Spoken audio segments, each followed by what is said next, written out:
one legacy of podcasting for all that flavor and soul, baby. I'm your host, Cletus O'Roy, and I'm coming to you live with my friend, the inimitable, the indomitable, the invincible, Kevin D, who just got off of his tour of a 24-hour plague. Ugh, okay, I'm done. Hey, Kevin, what's up? That kind of sounds like Big Copper's uncle. Yeah, I kind of just modulate one or two basic voices. You know, it's not good. Man, okay, so I've been listening to Critical Role. Great podcast, by the way. I have been insecure because obvious comparisons get made, and I have not wanted to experience what it was like for myself because I knew it was going to make me feel very bad. And I've hidden for a long time from that. But, you know, I got approached by Michael Schneider, who's been on Harmontown before, and he was like, hey, you should write a review for Variety of The Legend of Vox Machina. We don't have anyone on the D&D beat, you know? So, like, what about you? And I was like, hey, that sounds fun. And, but really, my fucking evil little twerp mind started to tinker away, being like, I wonder if I can use this as an opportunity. And so I watched the shows, I watched the screeners, I was like, this is great. I wrote an article, they published the article, everyone was like, this is great. Everyone loves Critical Role, so my article was clearly correct, you know, it was a good assessment. But yeah, I don't know. It was fun. It was a interesting experience, and watching it made me feel like, oh, these are humans, you know, they're not gods on Olympus. You know, Matt Mercer isn't the devil with his pitchfork poking me in the butt and making me feel bad. This is all stuff I'm doing to myself. You know, he's just a man. He's clearly a better DM than me, but you know, we have our strengths and our weaknesses, you know, so it made me not feel insecure because it was like, yeah, no, this guy's way better than me. But at the same time, like, I feel like if I really, really tried hard and all the circumstances aligned, I could do something close to that. And which is different than feeling like how I had felt. By the way, Kevin, I can't hear you, but this crisp mutes your laugh somehow, right? Do you have a noise gate? I think Crisp is just killing it. Yeah, I am laughing. Well, Kevin's laugh doesn't register as humans to Crisp, so it cuts him out of the algorithm. But suffice it to say, almost every time I say anything, he's laughing his ass off. You can see it in his little window. Anyway, what was I saying? Oh, they're just humans. Like, I was like, yeah, I get what people mean when they're really excited about it. But my kind of relationship with D&D has been Rumpelstiltskin-esque, whereas I take straw and spin it to gold. You know, like, the groups aren't sober or paying attention or visual minded or cooperative or non-hostile. You know, that's kind of the D&D circles that I've been in. But, you know, I could imagine a world where if I had a lot of crazy good voice acting friends and I tried way harder than I ever tried before, you know, I might be able to make something that good. And so then it just felt really inspiring and like, oh, this isn't my tormentor. This is, you know, another me. I don't know. It felt like he was like the man before, whereas this made me feel like, no, we're just, you know, we're just nerds. We're just lovers of the hobby, and we're working in the trenches or something. You know, I don't know. So I don't know. It was a really cool experience, and I'm loving the podcast. And yeah, I've been listening to season 3. I'm all caught up with season 3, and now I'm going back and listening to season 1 to catch up because, oh boy, they have quite the backlog. And I don't know if I'm going to get all the way through it, but it's really fun. I'm having a great time, you know. I don't know. I don't know why I went off on that tangent. Oh, you know, we've had Jeff back. You'll notice he's not here today, but we've had him back. And so I think just as a result, I've been pent up with the things I probably would have talked about if he wasn't here, you know, but we talk about different things when Jeff's here. So yeah, I guess this is like almost like a 2-3 week old story or something, but it's like, I don't know, whatever. What's up, Kevin?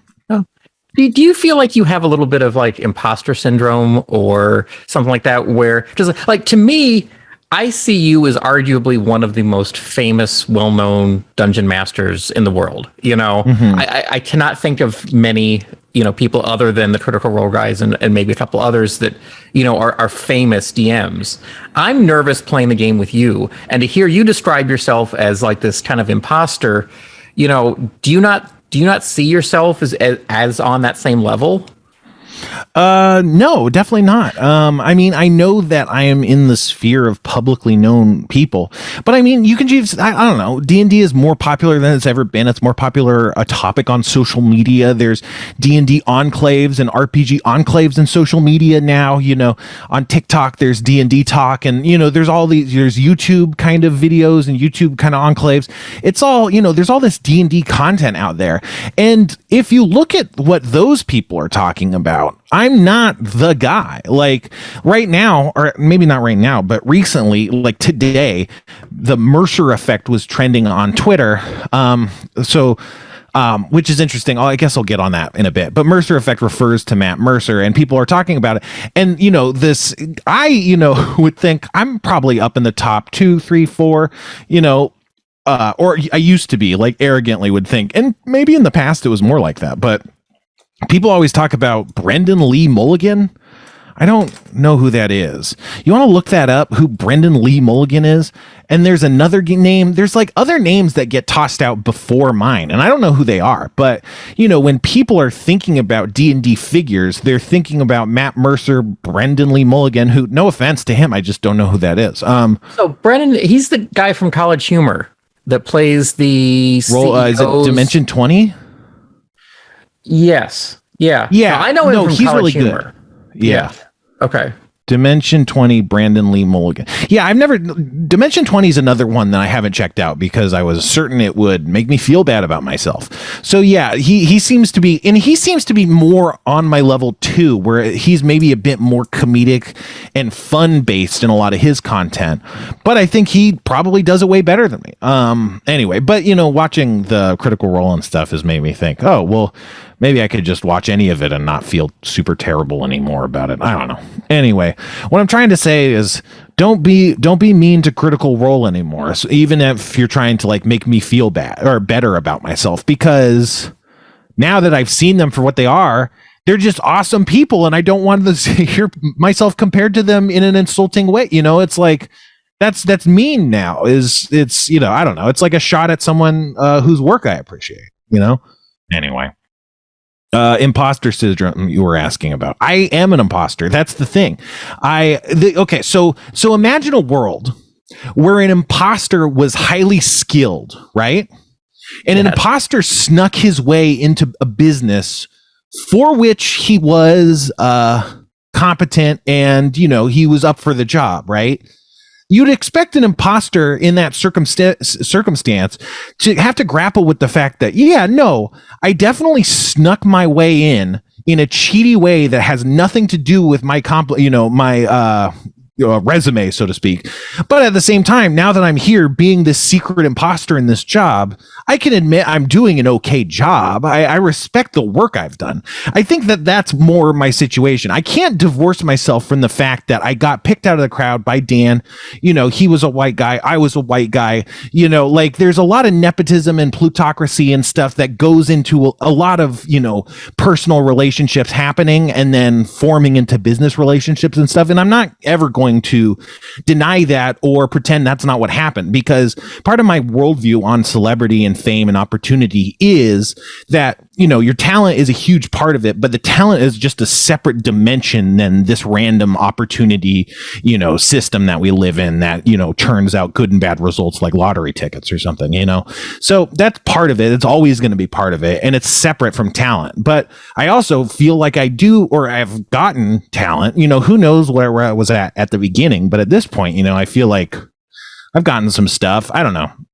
Especially now that I'm doing D&D again. Like, there's a big point during the Harmon Quest years and stuff where we weren't doing D&D on the podcast. I wasn't playing D&D in my home time, where everyone was like, oh, Spencer's the D&D guy. And I'm like, I haven't played D&D in like 3 years, other than like 10 times in 1 week, for the show. Like, I don't really feel like I know real D&D, but now I'm kind of like focusing it on again. And I feel like I'm getting my groove back or whatever. It feels better. But so that's what it is that I do, but also that's separate from just I'm really hard. Like I'm a really harsh critic. I think I can couch it and be nice, but my tendency is to just shit on everything and be like, here's what I would do, especially my own stuff. Like so.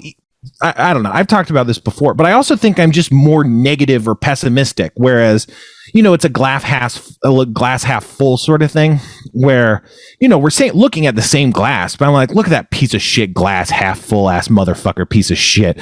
And then you're like, oh, that's a half glass. And so it's like, we're talking about the same thing, but out of my mouth, it just sounds horrible, And so if you don't see it yourself, you might think it's really a bad thing, but it's like, no, that's just how I think about the universe and is probably why I'm so unhappy, But, yeah. Well, I mean, I think I see you very differently than you see yourself. You're Sure. very hard on yourself.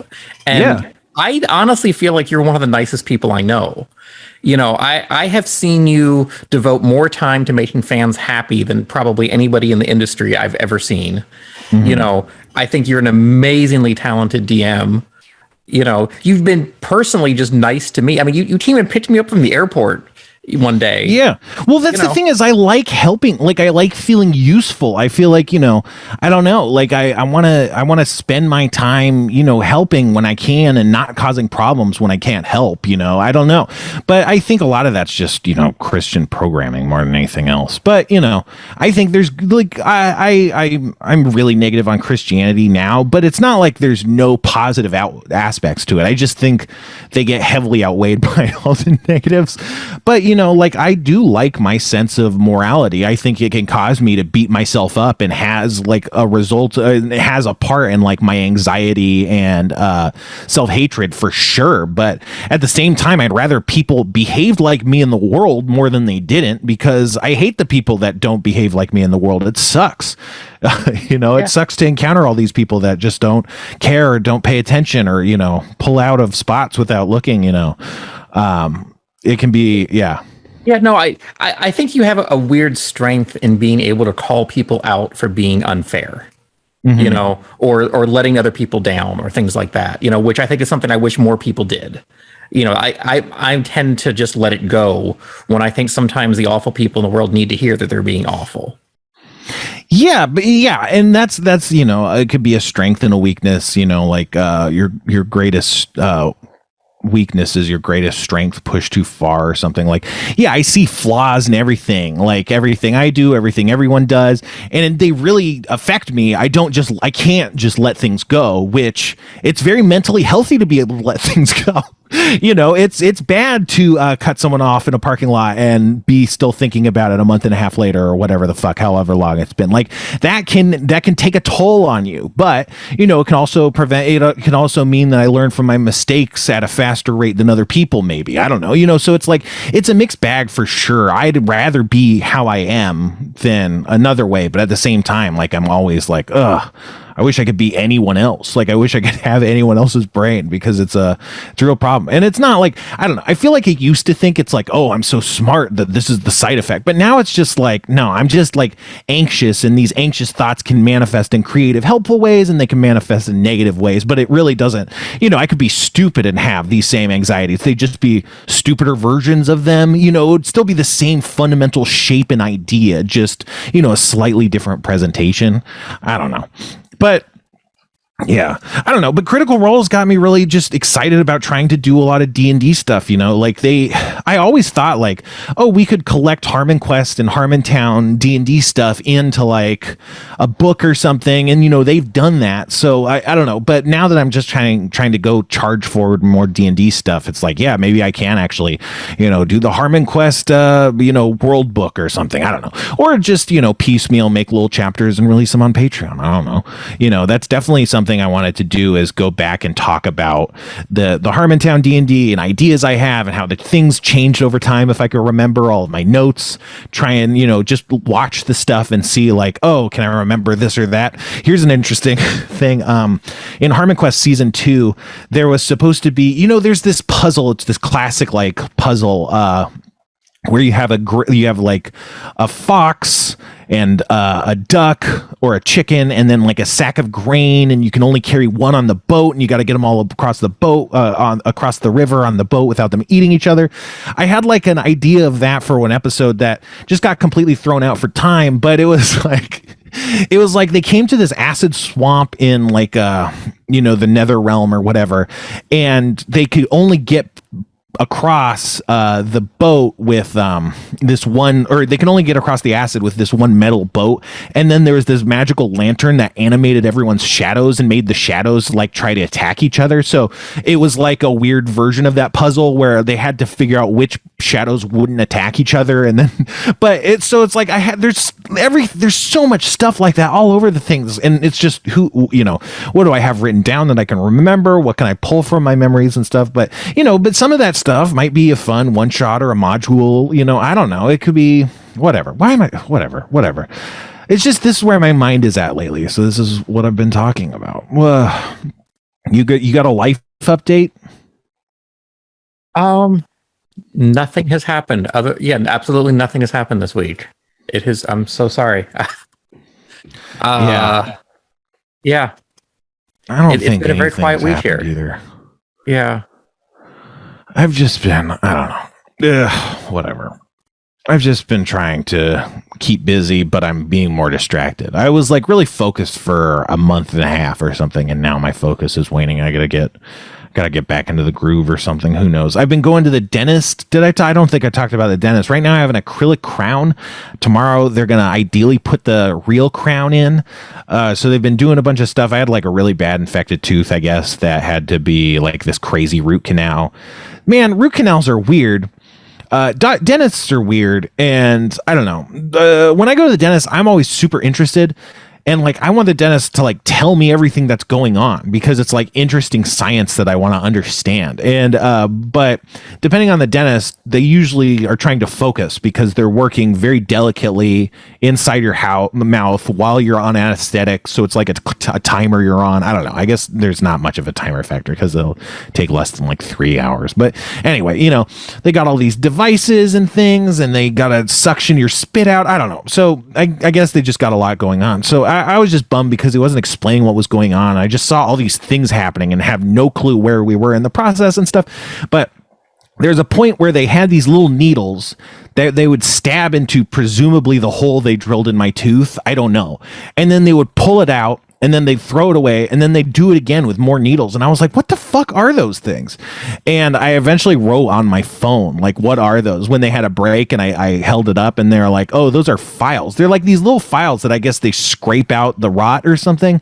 They're using a bunch of them. And then at some point, they pulled out a blowtorch, like a creme brulee, but not a blowtorch, a creme brulee torch, like one of those mini Pampered Chef kind of like creme brulee torches, not a full propane or butane torch or whatever. And then they started heating up the little needles, which were, I guess, files, to grind away. And so, but I was like, I've never seen someone produce a creme brulee torch at a dentist's office. I don't know. I felt like I've got a lot of dental operations, but maybe not. But I don't know if this is new or if that was just something they were trying, or this is just their, signature style. But it was weird. I don't like it, but it was fine. The procedure was all fine. There was not any pain, but I don't know. I was just really worried because I haven't been to the dentist in a long time, and I've had pretty sketchy teeth hygiene on and off throughout the years. So I was expecting really bad stuff to happen. And the big thing was I just needed one root canal. So I guess I have some cavities, but they're not that bad. So it's like, what, do we get them filled, or do we just see if they get worse? I don't know. But the big thing is I need a crown on that root canal tooth. But then the guy said, oh, you might need to get dental surgery. And then so I was like, oh, well, my mouth is full of garbage, so I can't say anything. But then later, they finished up, and I was like, I'm going to need dental surgery? And then he was like, no, I said, if the crown doesn't fit, maybe we might need to get dental surgery.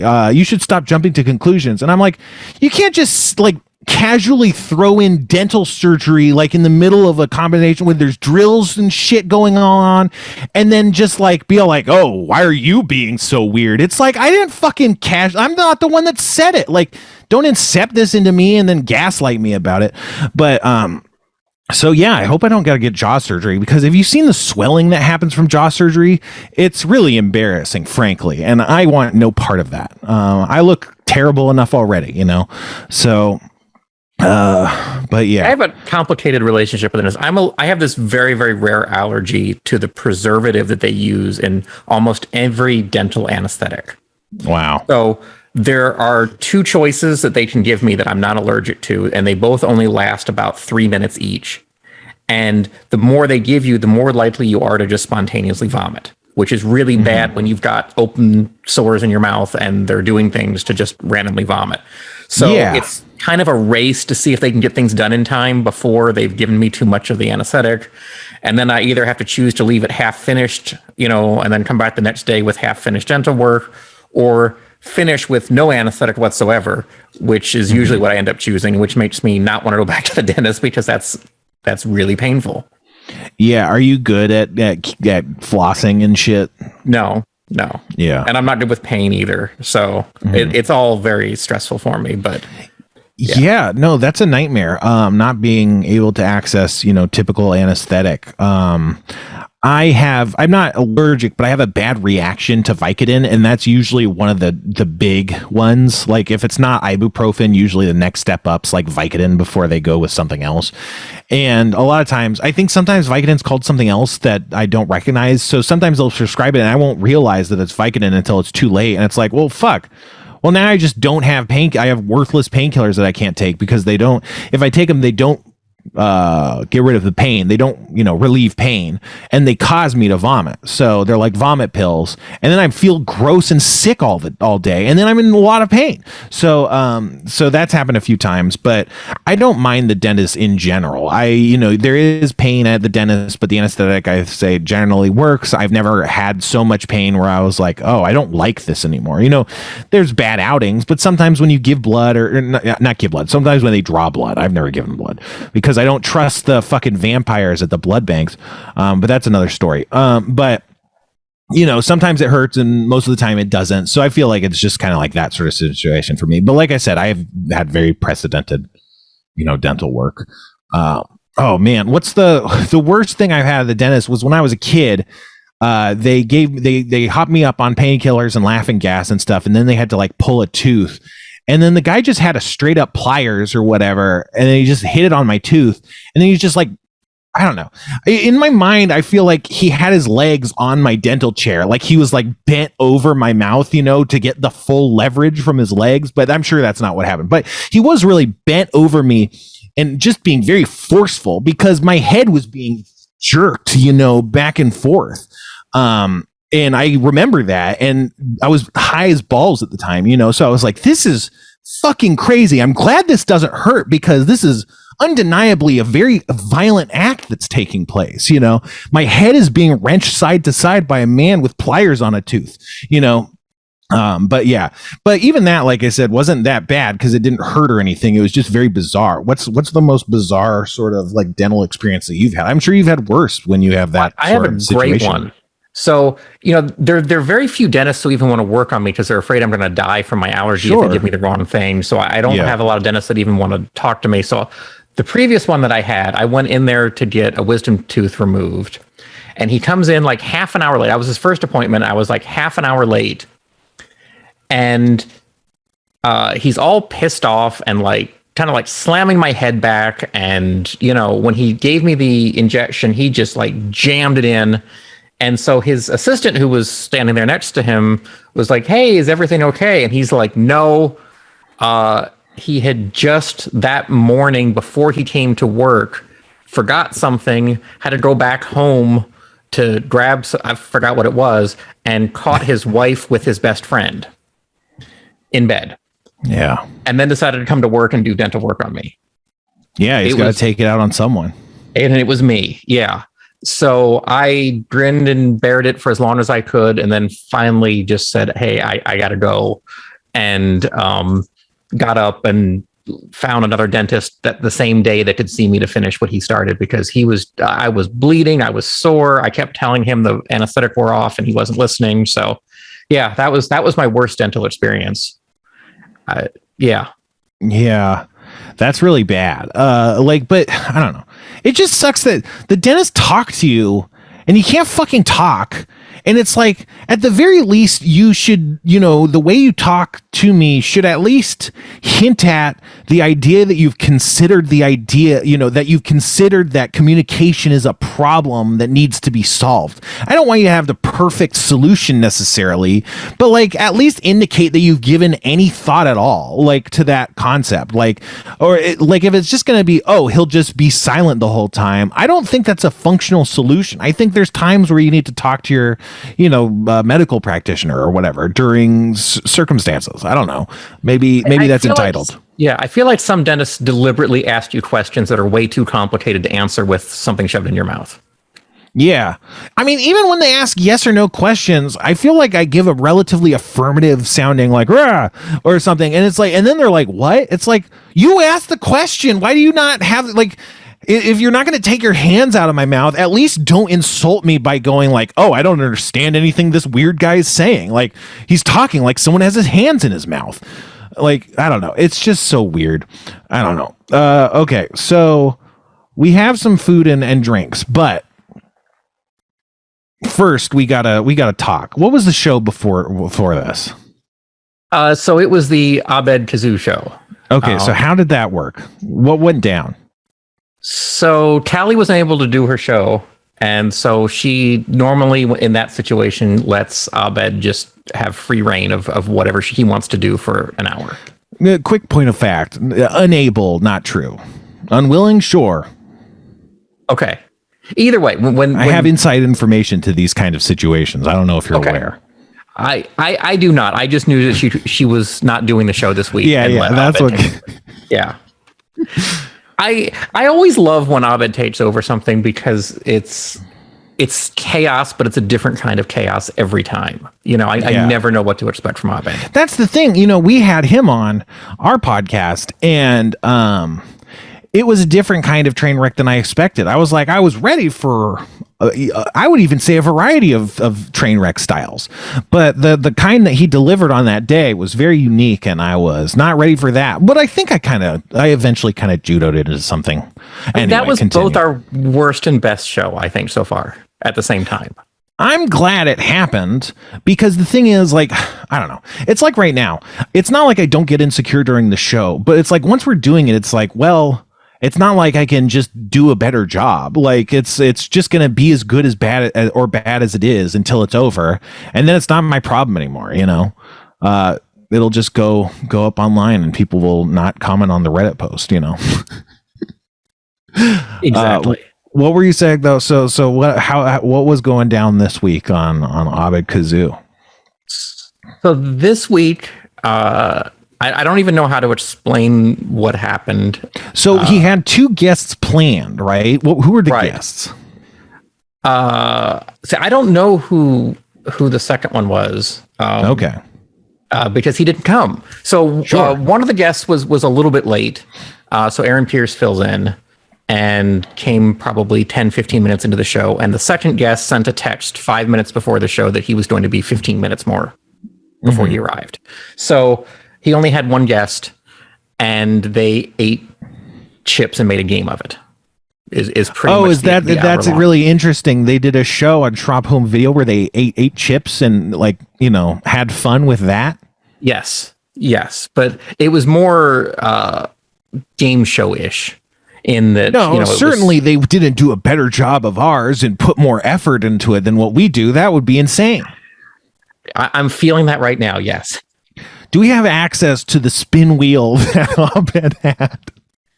I will get us one before the next show. No, that's fine. I just wanted to see if we could hijack his shit, but no, it's fine. Okay, so I guess that's what Abed was doing. I don't know. We gotta have Abed back at some point, just not on a show day where he is hosting. That was the problem. I think is just he was trying to host the show, and I was like, why is this guy trying to host this show? And so I just didn't really know how to handle that, which is on me. I don't blame him for that. I mean, I do, but I understand how it happened. It's not like he was trying to do that. Yeah, Abed is one of my favorite people because I feel like the more I get to know him, the less I know. It's just like, you walk into an empty, dark room and you don't know how big the room is. And the more lights you turn on, the more you realize the room is enormous. And so you turn a few more lights on, and then it just becomes like this giant cavernous space. I don't know where it stops with Abed. Yeah, it's like in statistics class, sometimes they'd show you like a plot of data points just on an axis or something, and then they'd say like, oh, what kind of trend is this or whatever, and it's like, oh, positive correlation, negative correlation, whatever. But then sometimes it's just like no correlation. It's like, no, these are just random data points. They don't point at any trend. They're all real data points, but they don't mean anything. And that's anytime I learn something new about Abed, it's like, this doesn't fit anywhere in the grid of what Abed is. It's just another point. It doesn't help me at all. Like he's just a swirling list of bullet points that that I certainly can't cohere in any meaningful way. But I don't know, maybe this is mean. I don't mean it as a mean way. It's just, but like you said, it's just really an interesting thing. I don't think people don't get harder to pin down. That's what we were talking about. He's hard to pin down. That was the big thing when he was on. Anyway, well, if he had to drink a Fanta, how would he do it? In some sort of funny, crazy way? Yeah, I picture it sort of like Kramer from Seinfeld. Would be his vibe. Mm-hmm. Who do you think can do a better Abed, me or you? Oh, you for sure. Okay, so which Fanta do you want to try? Let's start with this one here. We have Tropical Fanta from, where was it from? I didn't get Tropical Fanta. Oh, you didn't get that one? See, that's what I think Abed would do in the circumstance. Oh. No. So this is a bad idea. Let's just try the Tropical Fanta. We got 2 green Fantas. Well, one of them's in a green bottle. It might not be green. It might be like clear, but it's in a green bottle, so it looks green. The other one's in a clear bottle, and it's definitely green. Right. But this one's tropical. Did you say this was from Macedonia? Yeah, this is from Macedonia. This is Tropical Fanta.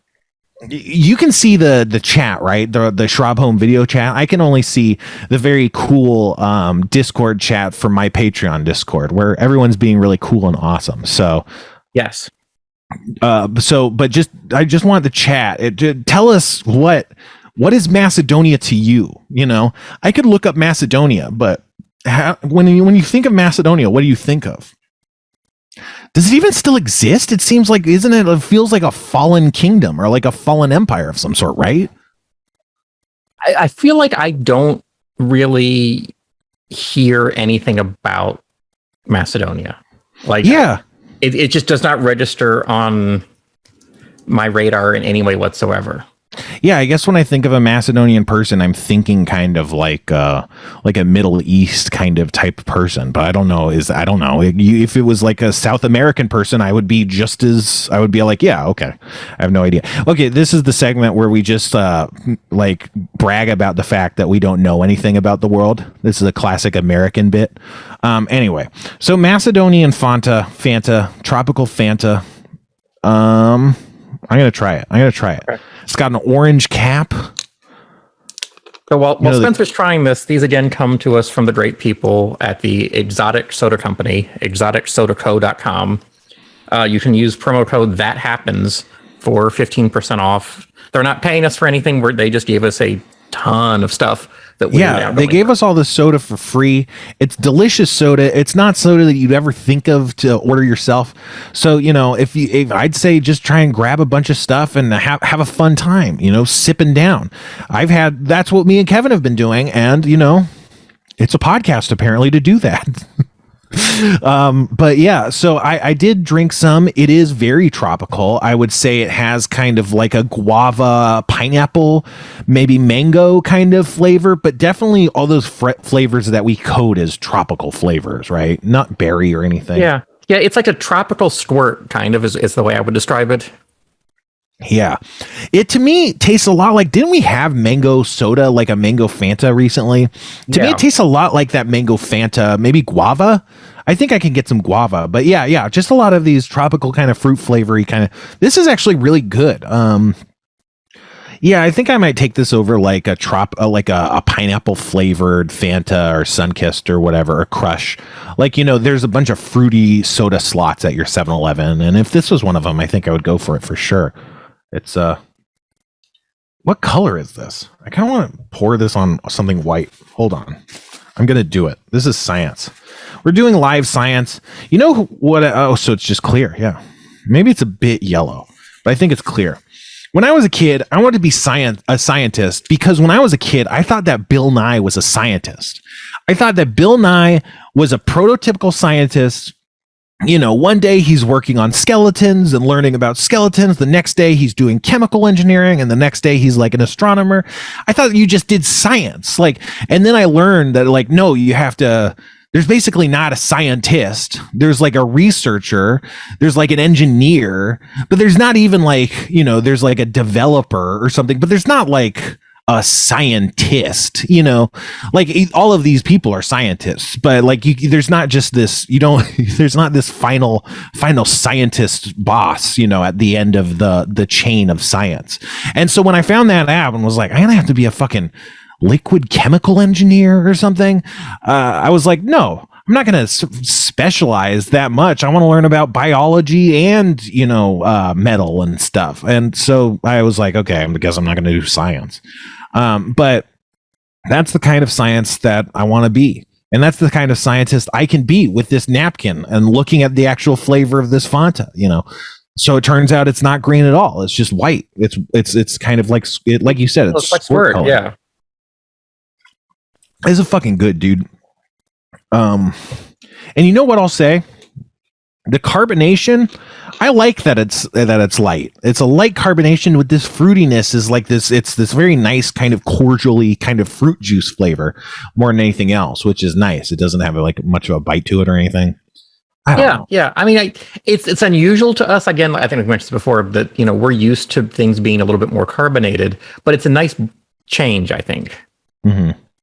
Yeah. Oh, it just occurs to me that, oh, you know what? I've been trying to make birria. And so if anyone has any tips on making birria, which is like you know, like a Mexican or South American dish, let me know. I'll take tips. I'm trying to refine my recipe. But before we get to our next drink, we got to take a quick break. Oh, hello. I'm the normal guy. I used to be a really fucked up and specific guy, but then I went to John Normal Guy's Normal Guyification, and they turned me into a normal guy. Do I look like someone who likes Asian fetish porn? Not anymore, thanks to the Normal Guyification process. Now I like blonde twins. Because I'm just a normal guy. You want to try me on some other dimensions? Sure, that's fine. Sports. I pay attention to them now. Our team. Oh boy. And that's the John Normal Guy guarantee. Use the promo code Goblin Flakes for $10 off your first month. That's right, it's a subscription. And if you ever unsubscribe, we'll take your brain. That's the John Normal Guy guarantee. And we're back. As always, thank you to Starburns for the good sponsors. Thank you to John Normal Guy, who's just a fucking giant in the field of normalization. But yeah, let's get back. So this is, what did you say this was? Is this a Thai Fanta? It says Thai on the front, but then it also says made in Vietnam. But the description that I have from it is that this is a tropical cream soda. Yeah. So, and then if we look at the logo, it pictures kind of like an orange slice looking fruit, bananas, and a pineapple. So that's interesting. Do you want to actually try this one first and walk us through it? So it's this really nice green flavor, like Midori or something, right? Candy apple green looking. Lovely color. A really attractive color. It's, you know, I really love a green. I love a lot of green colors. This is green ass green. Okay, it doesn't taste green. Right.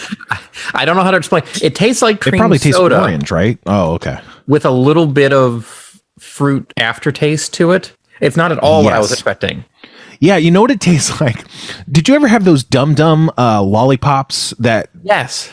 Yeah, they were like the really cheap ones.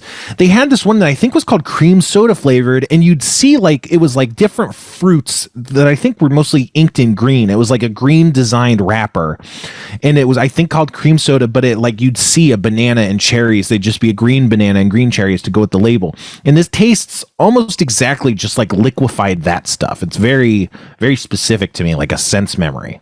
Yeah, no, it tastes very candy-like. Yeah, it tastes like there's these strong banana notes that are very much Runts bananas, which is like, yes. Even among fake banana flavors, like Runts bananas is such a specific note, and it's like all over it. That's uncanny. Yes, this taste is if you like Runts bananas, you will love this soda. And I did not, but it's not only bananas, so it's like it's got a bit more variety. Man, okay, so we had a student store in middle school that had a Runts quarter machine, and oh boy, I would get a lot of fucking Runts from that machine, man, because Runts were so fucking good. Dude, do you remember Runts? I feel like Runts were like best bought in the quarter machine as opposed to like, you know, a Skittles packets of Runts. Like that's bullshit. I don't think I'd buy one of I guess I would, especially the chewy Runts. I guess I would buy those. But like you get like twice as much or like 3 times as much even if you use the quarter machine for like, you know, your Runts. I don't know, man. Fucking Runts. Those strawberries, they look like hearts. Why were they strawberries? They were hearts. I mean, a strawberry looks like a heart, but you know what I mean, Kevin. Come on. They were very abstract fruits. Yeah, why are you being so hard on me? But yeah, I want to keep drinking so yeah, I wanted to drink the sodas before we went on to the cookies because there's cookies. Oh, my cat wants to get out. Do you want to fill for me while I let my cat out so she doesn't shit on I'll my introduce floor? the next one. All right, so cool. We've got a couple cookies here. I'm going to show these up for the people that are watching. These are Korean Oreos. So we have 2 flavors, one of which is just called pink, and the other one is salted caramel. Do you say caramel or caramel? I say caramel. Oh god. Okay. Bubble throat. Okay. Yeah. Yeah. So I guess, you know, Korea has some Oreo flavors we don't. I'm really intrigued by the pink one because again, if you're looking at this, the Oreo cookie itself is pink, but the inside is just this like ectoplasm slime green looking thing. Yeah, it's green and it's not pink green flavored. It's pink. So presumably this green is pink flavored as well. But yeah, like I was saying, I don't know. If you eat cookies and then drink soda, the soda doesn't taste as sweet. But if you do it in the opposite order, it doesn't fuck it up as bad. I mean, either way, it's bad because sugar kind of fucks with sugar. But anyway, okay, let's try the pink one first. Pink one. Yeah.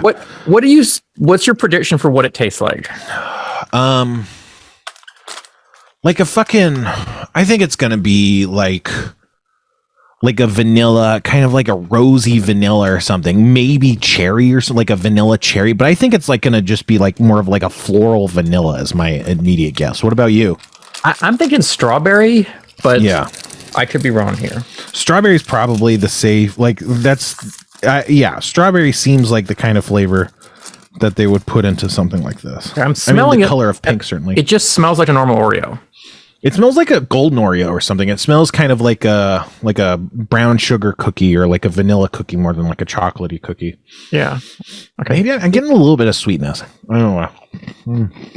Okay, so Spencer's trying it. He looks slightly angry. Maybe enjoying it, but it's confusing to him.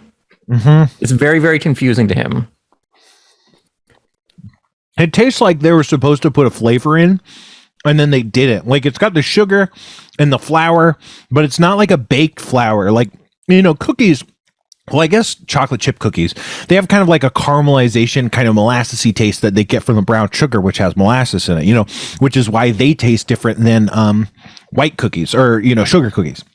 And so it has that kind of just a blank sugar cookie taste without any, like it's just sugar and then flour. I don't even think there's like a really vanilla note, right? Maybe. I don't get that.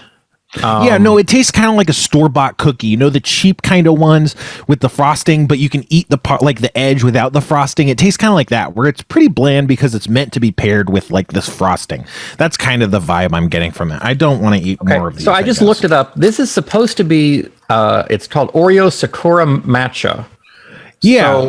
Oh yeah, I should have said that because since it was green, I was like, this seems matcha-y, but so sakura is kind of what I meant by like the flower kind of floral kind of note, but I'm not even getting that, and I'm definitely not getting any matcha notes at all, right? No, it's incredibly mild if it's there. Have you ever had matcha or green tea stuff? Yeah, well, there's a Pocky flavor that's almost exactly the same as this was supposed to be. It's pink on the outside and it's green on the inside, but it's strong. It tastes like green tea. I mean, I may be getting some tea after notes, but they're very faint. I'm not. That's the thing. Like, I've only had like matcha once, and I've had green tea a scarce few times, but I'm definitely not getting anything. I mean, maybe it's all like aromatics, and I'm just not getting that in my nasal cavities or whatever. But then we got. So, are these both the same place? Are these Japanese? These are both Korean. Oh, Korean. Excuse me. So, and people Korean, in the chat were asking. I'm going to hold this up to the camera. So, looking at it, it's not in reality as ectoplasm green as the packaging makes it look. Yeah, it's kind of like, it looks like a peep or something. Yeah. But so we got the salted caramel. It's, I feel I'm not like expecting anything crazy from this one. I hope this is just down the line. Base hit on base. To me, that's what I'm hoping for. I'm going for it. Spencer's trying one. Mm-hmm. He looks happier this time. This doesn't seem to be confusing him as much as last time. No, this is good. This is exactly what we want it to be. And I'll say too, the cookies themselves look like a regular Oreo cookie, other than that they've got some. Let's see, what does the inside look like? Oh, it just broke. Yeah, the inside brown, looks pretty much like a slightly brownish, like Oreo. A coffee colored, or yeah. Or I mean, you might get a chocolate cream filling that looks like this, but. So to me, at least, the Oreo cookies were like the regular black Oreo cookies, where they're very non-sweet. It's more of a bitter kind of burnt kind of chocolatey taste that's very mild. And then, so that's the canvas on which the cream filling works. And then the cream filling is like relatively caramely, right? Or caramelly. Yeah. Which is a nice combination. It might even have some coffee notes, because just that burn on that Oreo mixing with the kind of caramel kind of hits your tongue, kind of like a cafe, like, a coffee kind of dessert flavor almost. I don't know if that's intentional or just a side effect of the merged flavors, but. Yeah, no, I mean, this tastes like something you definitely could like dip into coffee and it would be better. Mm-hmm. And this is good, I think. I like this the way it is, but I think I could dip this in some coffee and really enjoy it. Yeah, I think this is like, I hate coffee. I hate coffee in desserts. I hate bitter in general as a flavor. Most of the time, like I have less tolerance for bitter than maybe any other flavor. And this to me is like, it's something that tastes to me like coffee that I would still enjoy and not be like, coffee flavor, but again, I don't think that's intentional, but yeah, I really like it. It's, again, when we talk about these Asian palettes and stuff, like, the idea of these subtle blends, and it's not like spiking up the dial to the absolute max. It's like, it's interesting to have this kind of bitter cookie and a pretty strong kind of burnt kind of caramel on it. I don't know. I'm feeling like I'm sounding negative on it, but it's really good. I mean, this is we said this before too. This is less sweet than I think would be popular here, but it's good. I wish you could buy something like this locally, because I would eat this, just as is. I guess I would say that I didn't. Did you get any salt? Because it's salted caramel, right? Yeah. Or caramel, but I didn't get any salt. I don't think. I kind of felt an aftertaste of salt, but it wasn't really present. Yeah. No, I can kind of like the shit that's still in my mouth. It does have. That's exactly what I feel salt. like. Yeah, it feels salty. Yeah. So anyway, like I was saying, I wanted to talk about birria really quick. I've been making birria. Birria is a big fashion trend, not fashion, like food trend that's all over the place now. And you get taco trucks that serve birria tacos and stuff. I don't know. I've wanted to make it because it's just really good. A lot of times you get it from a place that's not that good, but when you try it, it's like, I can see this working even if it's not good. There's a place that I go, it's in fucking Downey. It's, called Teddy's Red Tacos, which is just kind of like a specialty birria taco place. The thing that I learned in my studies is that birria is technically the name for the soup or the broth, And then the meat, the stewed meat, is called barbacoa, which is like what you get at Chipotle and stuff. But I think people kind of tend to refer to birria when they talk about the meat portion, when they're talking about these kind of dipped tacos. So I'm not 100% about exactly how that works, because the other thing is the broth is also just called consomme. So I don't know why the broth would be called birria if it's called consomme. So whatever. I think like now, I could be wrong, but I thought birria traditionally was goat meat. Is that okay? Is that what you're getting there? I'm so most birria you get is, or most birria I experience is beef birria, but traditionally it is goat, or I think even lamb, which I didn't fucking know. Schraub told me, because Schraub's like a militant vegan or whatever.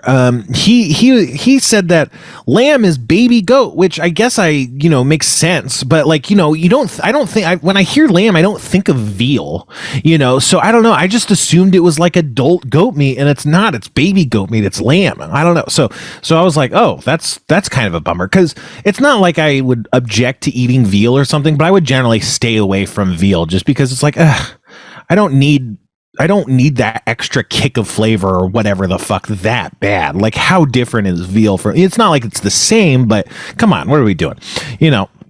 So that's where my line is drawn, apparently. But yeah, so I've been doing it beef. I do want to try to make it with lamb, because I ended up going to a place and getting meat, and they also had like lamb shoulder and stuff, which is how you make it. So I wanted to try doing that, but I think I want to lock in the beef recipe first. I'm very close. I'm doing a good job, but so I've tried it twice. The first time I tried to make it, I don't know. I didn't know what I was doing. I didn't look up the science. Serious Eats is like a website by Kenji Lopez Alt that like it talks about the science aspect of cooking. And a lot of times, every time he does like an article, he's made the dish multiple times, trying different things to improve this and that. And so he's tested what's working and what doesn't. And again, also just the science, knowing it. I found it so powerful to learn about the science of food. But so like one of the things it talks about is like, so you want the beef to break down and dissolve, pull apart, fall apart kind of texture. But you also, but when you get that texture, you don't develop the meaty kind of protein, burny kind of crust flavor, which gives the broth extra flavor. So you are doing two opposite things. You're trying to brown beef to add this flavor to the broth, but then also you're trying to break down beef to make it a good texture in the broth. But the same meat can't do both of those tasks. So it's like, what you should do is get a meat with bones that you sear and brown, so it flavors the broth, but then you get the chuck roast, which has a loose breakable texture, and you don't sear that, and you just put it in so it slowly cooks and falls apart, because if you try and brown it first, it won't fall apart. And that's what happened the first time, is it just didn't fall apart. The texture of the meat was all wrong. It was good meat, it just wasn't textured like you'd expect in like a beef stew sort of preparation. It was like chunks of steak or something, basically, which is not what I wanted. So the second time I did right. I don't know what I did, but it tasted way better the second time too. I did a couple like adjustments of the recipe. I added like balsamic vinegar and some cooking wine and stuff, but it really kicked it up like way more than it should have for the minor adjustments I made. So maybe it was just using the right meat in the right way, because that's what I did. But the recipe I've been using wants you to immersion blend the whole thing, which kind of just turns it into like chili, where it's like you have these ground up chilies and ground up onions, and they just kind of make it into a paste, more of a sauce, or more of a broth. And so instead of having this thin, clear consomme, which is what you associate with birria, you have this mole, like thick kind of pasty chili sauce, which is really good, but it congeals like chili, and it's this gross kind of muddy texture, as opposed to like this really nice fatty kind of beef broth. So that's kind of the next step, is I want to actually do the broth right and not kind of immersion blend it. That's like a hack, because it adds a lot of flavor to the broth by just using the actual constituent vegetables. But yeah, the texture gets fucked. So, but yeah, I think I'm going to use more lime next time. I didn't use lime last time, but then later I went to Teddy's Red Tacos to kind of do market research basically and see if I could identify any flavors that weren't in my recipe. And lime seemed like the strongest flavor. It had a really strong acid notes that mine didn't have. Mine had good acid, but it wasn't the same level. Anyway, it's fun. I love cooking. I love food. I've been doing food reviews on my Patreon. Maybe I'll try and like do more blog style recipes of me exploring stuff like this, because I've talked about it before, but this is how I like to cook. I like I like to just try like 2 to 5 times at a recipe until I really understand how it clicks. I understand the science, what to focus on, what matters, what doesn't matter, what's the most efficient way to do prep. I love mise en place, where you cut everything up and have everything in little things. So I've been doing that more lately. I have these plastic tubs from my Indian food place that I've been keeping for Tupperware containers, but also they're perfect for mise en place because I can put all the dry spices in just this little thing, and it's not like a whole bowl that I have to wash later or something. You just rinse it out really quick.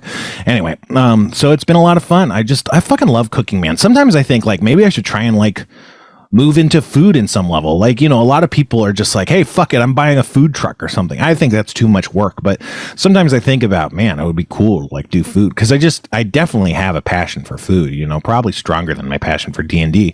Those are probably my 2 strongest passions, especially at this point, If you had a food truck, what would you sell in it? I think it would have to be a hot chicken truck. Really? Yeah, I think if I was doing it, I think I'd want to, it's, hot chicken's already on the wane and stuff, but I don't know. There's just, and I don't know how to do fried chicken, but I think I'd want to do a really good version of it, because especially with the hot chicken craze, there's just a lot of really bad interpretations of it. And it's I know it could be done better than this. It's maybe that's not profitable, whatever. But it's anytime I get hot chicken from any new place, I'm always come on. Whereas 2022, this is you're only on this level. We're so far beyond this stage of hot chicken. Come on, guys. What would be your hook? What would be my hook?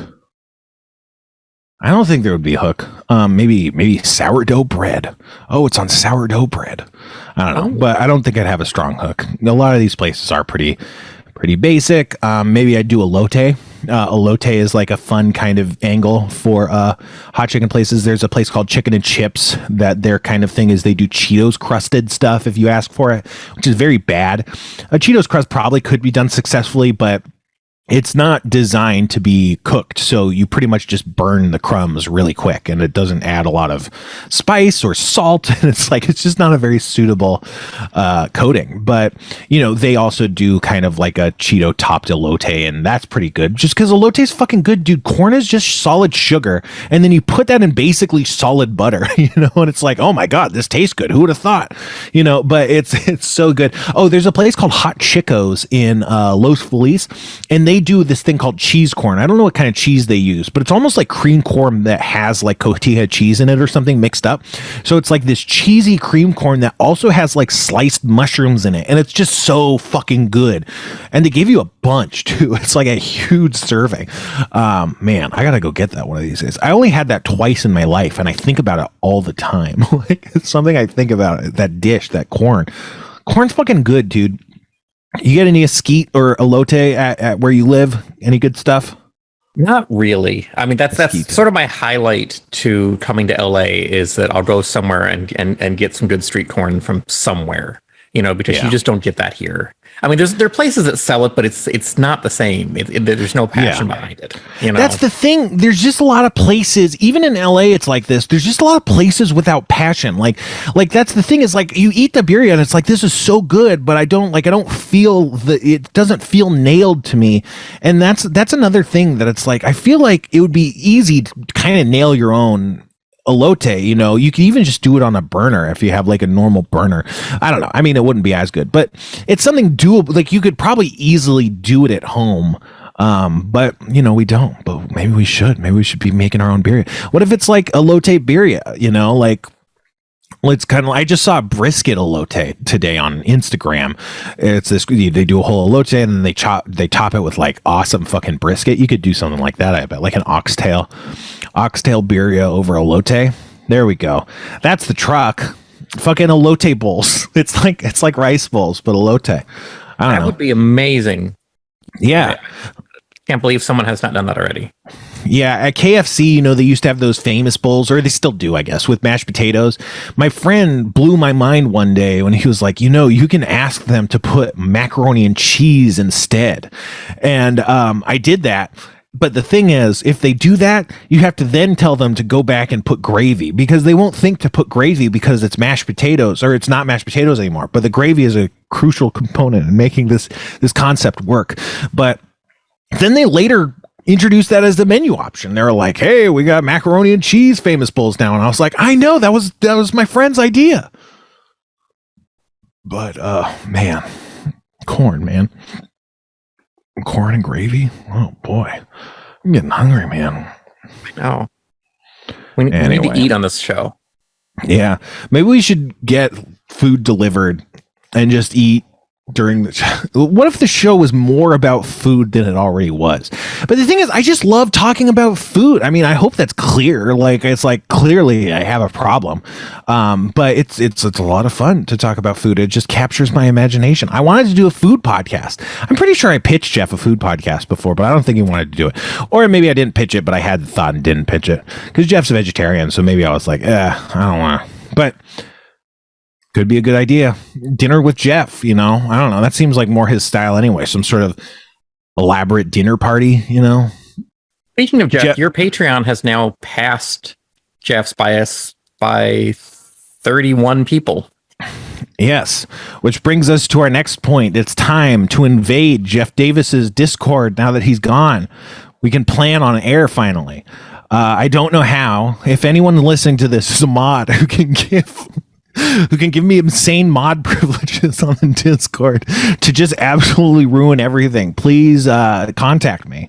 You know what I just thought? But yeah, thanks so much. I am giving a reward to the patrons that got me to beat Jeff. Where I'm giving out spite dice. It's probably too late for you to get spite dice if you sign up now, so sorry. And if you did already sign up, it'll probably take forever for the spite dice to get to you because I don't know. I'm probably going to have to send them out in waves or something. I shouldn't have done this. This is a bad idea. It was a bad idea when I pitched it, and I knew as I was pitching it, it was a bad idea. And I was like, I shouldn't pitch this. This is going to ruin me. And then it's not ruined me, but it is causing the problems I expected to. And this is the kind of hole I tend not to fall in. I usually watch other people fall into this hole and be like, I'm smarter than those people. But here I am on what is hopefully the last, hole I'll dig for myself in the Patreon sphere. But, I know what I wanted to do. We have an email address. I don't know if you know this, and I have to move the camera so I can look at the email address. How am I going to do this? But people have emailed us questions on and off, and most of them, well, I'm not going to tell you what most of them are like because I'm actually trying to be nice now. And, alluding to an insult that you then don't go on to make is actually being very nice. So it looks like I changed my password and I can't remember it. So you want to fill, I think I can pull it up on my phone. I want to try and answer some emails or talk about some email shit that people have emailed us. Sure. So yeah, I don't know. I've always wanted to do kind of like we talked before about doing that call-in segment on the show here that we need to revisit and figure out some way of making. Yes, we got to do the call-in segment. Maybe we can't do it next week, can we? Maybe we can. I will work on that this week to see if we can make this work. Okay, cool. But yeah, like our plan before was we were going to have a call-in thing where people could call in, ask some questions, bother me and Spencer. Maybe Jeff calls in at some point if we're lucky. Something like that. So everybody at home, start thinking about questions that you would like to ask us and then join us live. So if you're listening to this in the podcast form, you can actually watch us do this live, unedited, uncensored. Sometimes Spencer gets naked during the shows and we cut that out for the podcast. Yeah. But if you want to watch it live, every Sunday night at 5:30 Pacific, 8:30 Eastern, go to schraubhomevideo.com. And you can be watching this show live as it happens. And then we'll take some questions from everybody and, yeah, I give good, bad advice, so if you need bad advice, but yeah, it would be nice to kind of, I don't know, on some level, it's maybe not the best move to just try and ape every aspect of Harmontown, but at the same time, it's time to talk Sports Corner. No, but at the same time, like, it would be cool to be able to kind of talk to the audience in a loosely kind of Harmontown-y way, or at least try it as an experiment. I liked talking to audience members in the beginning. It just got kind of crazy towards the end. Anyway, the vibe changed from random people coming up to talk to people literally coming to the show in hopes of getting up on stage and not leaving. Yeah, and that's, I think, the where vibe it kind of changed. turned. That's definitely where it turned. I agree 100%. But now I'm going to read this email. This is interesting. This email is from Liz M, and it's critical. It's a critique, but that's fine because it doesn't at first look like it's a critique of me. But I might end up skimming this. And so it says. It starts with Dear Jeff and Kevin. It's from Liz. It starts with Dear Jeff and Kevin, which is very interesting because I'm the only person who's ever talked about this email account. And I'm pretty sure I made it relatively clear that, I'm the one that checks it. I'm probably the only person that has access to it. But I think that was clarified. But also, I'm one of the main person who sees a lot of stuff related to Harmontown. I mean, I'm sure Kevin is going to check the Reddit now and again. He's obviously on Trop Home Video, but I'm like a hawk. I do nothing but like be a weird creep looking at all the ways people might be talking about that happens and stuff. So Dear Jeff and Kevin is a weird way to start, in my opinion, for that reason. Because it's like, I was like, hey, send me an email and I'll talk about other shit. I don't know. This is probably my just interpretation, whatever. Anyway, what was that Mega Man behind you? What's on your guy? Yes, What's on your, yeah. It's constantly changing, so it's gone now. It's this little yeah. thing that just downloads random animated things, and it will never show that one ever again, probably. But yeah, that was Mega Man. Well, that's sad because I love Mega Man. I was actually working on some Mega Man related D&D content today. It'll probably not air or be released for like a month or multiple months, but it's been fun to work on it. It's really fun to write D&D stuff. Anyway, Dear Jeff and Kevin, I've been watching older episodes of That Happens podcast and wanted to respond to Jeff's comment that he hopes the audience is half men and half women. Why would you think that, given some of the comments made, which are at best problematic? The comment about here's to daddy issues is one I found particularly gross. Here's to women who are treated badly by the men in their lives as it helps me get laid. Honestly, how would you feel if someone said that about your niece? Let's see, Jeff, you're smart enough to not do this, etc. I think you can do better and be part of the solution, not the problem. I have little confidence that this is going to be taken seriously, given that previous woman who emailed the podcast was dismissed as a harpy. Again, that's kind of like, I don't know. It's kind of like the email is about Jeff, and then she quotes me being misogynistic as evidence that it won't be taken seriously. But, it's a fair critique. If you witness that happening, I could see this conclusion. Anyway, bits of the podcast are brilliant, but overall could be so much more friendly to the female half of the population. Sexual objectification of women is so tedious and outdated. I'm more than happy to discuss and expand on this email if you wanted. Heck, come to London, talk in person, and let me show you round, not around. That's British talk, I suppose. There are so many awesome things in the city. Happy Christmas. Oh, this was sent in December. I hope the best comes to 2022 and the worst gets left at the door where it belongs. All the best, Liz. Thank you, Liz, for the email. I agree completely. I am not a good ally. And one of the ways I'm not a good ally is that when people say things that I find weird and upsetting about women, I tend to not say anything. And that's not okay. It makes me a bad ally. It is upholding sexism and misogyny. It's not a way I'd like to be. It's a weird thing for me. I don't really have a good solution, or I'm not comfortable with the solution. The solution is obvious. Call out the behavior. Say it's wrong. You could do that in all manner of ways that's acceptable. But I don't. It's a problem. I will say that in my life, I have witnessed a lot less gross male behavior regarding women than I think is typical. I would guess that this just has to do with me not being very social. I don't go to bars. I don't, engage in very many social groups. I actually, in the past, I don't have a lot of friends, but usually I have a pretty high proportion of women friends that I talk to and stuff. And I'm not trying to say this makes me better or anything, but it's just like, you hear a lot about women saying just horrible things. And occasionally I do see that happen, but like a lot of it is surprising because I don't witness it, but it does bother me. I probably shouldn't just be shit talking Jeff behind his back like this, but a lot of his attitudes on women do bother me, and it's not okay for me to not say anything. So I agree 100% with the email. I know it's more of a critique of Jeff than mine. I'm not trying to shit on him behind my back.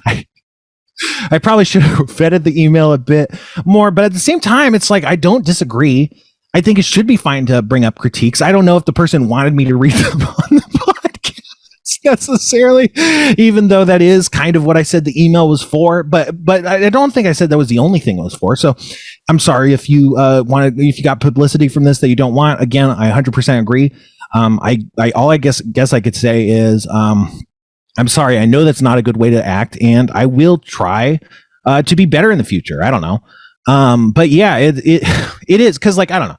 I follow a feminist called, I think her name is Feminist Next Door on Twitter, and I feel called out by a lot of what she says because it probably does apply to me, and it's for stuff like this because she always talks about, like, when men don't speak up and police other men for this behavior.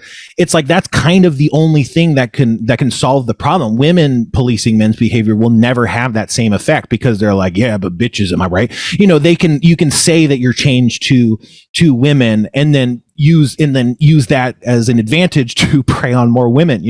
Like, it doesn't work without men standing up and saying, like, no, that's not acceptable. It's not just acceptable when you're preying on women. It's not accept. And I'm not saying Jeff is doing this, but this is something that happens. This is something that men do. It's not just that, but it's also that you're saying your silence and complicity is saying, like, yeah, I believe that about women too, and this is an acceptable way to think and treat women, which is absolutely not the case. So yeah, and so that's something that I do understand. Like I said, when the Feminist Next Door tweets about stuff like that, I feel really bad, and then I often my knee-jerk defensive reaction has been like, but I don't actually see it. That actually doesn't happen when I'm around. It's not that I'm missing it or not using my allyship in defense. It's actually just not happening to me. And stuff like this reminds me that it is, and I am just tuning it out because I'm not uncomfortable by it and I don't know how to deal with it. But that's not okay. But yeah, anyway, sorry for no D&D. It looks like we're out of time, right? That's what that flashing 0 means on the correct clock. Yes. Okay, so yeah, that is going to do it for today. Yeah, I'm sorry if that was not a good way to spend time, but again, this is not. I don't dislike talking about issues. I don't dislike talking about weaknesses in myself. I don't dislike talking about things that are gross about myself.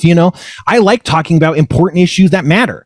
And even if that means stuff like this, I think it's maybe not as good to just shit on Jeff behind his back and not actually be correcting his behavior, which is what the email is kind of asking for. But yeah, it's I like more of this stuff. I don't know. People say, Jeff says, Jeff and Spencer, white guys talking about women and racism and stuff. And I love talking about, sexism and racism and stuff, but I also want people to show me if I'm like way off base. Obviously I'm trying, but I know I'm wrong. Anyway, this is going too long. Thank you so much to Kevin. We got more shows coming up. We might have another Jeff episode before he goes on tour for presumably ever. I was planning to do D&D, but sometimes it's more fun to just, now I've become Dan Harmon. Like, I'm doing it to myself. I'm not even playing my own D&D on my podcast. And I've been so upset about this for so long. And it's like, I'm doing it to myself. How can I blame anyone else for doing the same thing? But yeah, I'd love to do more Final Fantasy Quest, Johnny Quest, etc., to Fever Quest. But yeah. And you got any last words, Kevin, before we bone out?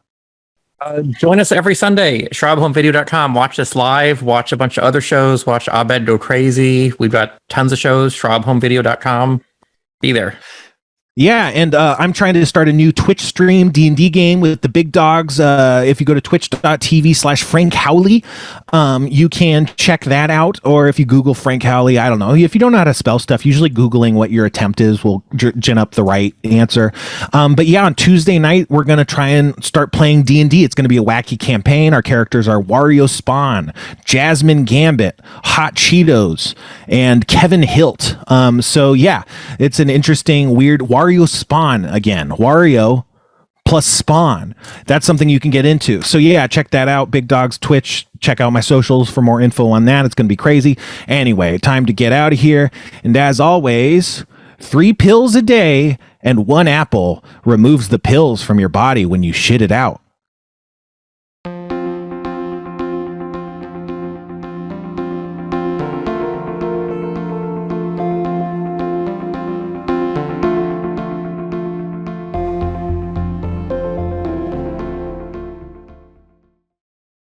Starburns Audio.